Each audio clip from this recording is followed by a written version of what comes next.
আপনাকে কি করে ভালো না বাসি ইয়া রাসূলুল্লাহ।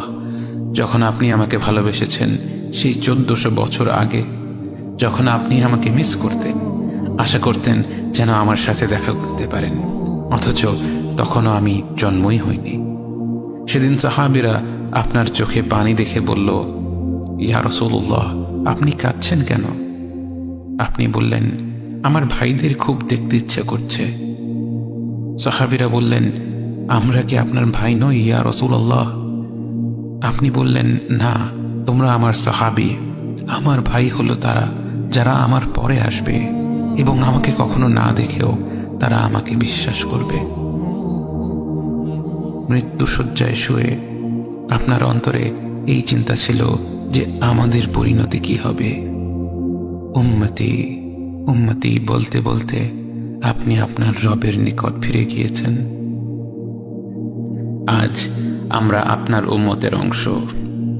বিশ্বজুড়ে আপাত দৃষ্টিতে আমরা হচ্ছি সবচেয়ে অপদস্থ, নিরুপায়, পরাজিত, লাঞ্ছিত, অথচ বাস্তবে আপনার উম্মতের অংশ হওয়া যে গোটা বিশ্বের সব সম্পদ পাওয়ার চেয়েও মূল্যবান ব্যাপার।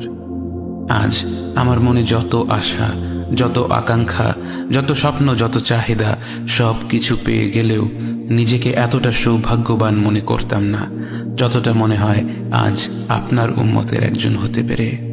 কাল হাসরের ময়দানে যখন গোটা মানব জাতি এক নবী থেকে আর এক নবীর কাছে ছুটে যাবে, আল্লাহ যেন বিচার প্রক্রিয়া শুরু করেন এবং প্রতিটি নবী নাফসি নাফসি বলে মানুষকে ফিরিয়ে দিবে।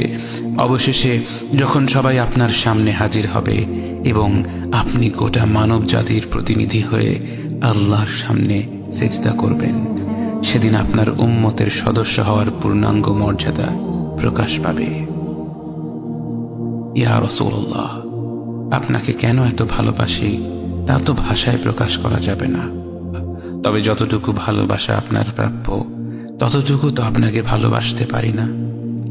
কথায় আপনাকে যতটা ভালোবাসি, কাজে তো তেমন করে ভালোবাসতে পারি না। আপনার সুন্নতের অনুসরণ করি ঠিকই, কিন্তু ভিন্ন মতের অনুসারীদের সাথে ঝগড়া না করে থাকতে পারি না।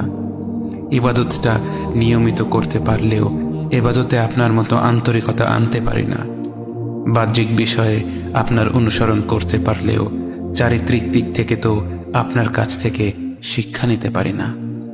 মুখে আপনার প্রতি সালাওয়াত পেশ করলেও কাজে কর্মে উম্মতে মুহাম্মদ হিসেবে আপনার সম্মানটা রক্ষা করতে পারি না। রাসূলুল্লাহ, হাবিবুল্লাহ, নবী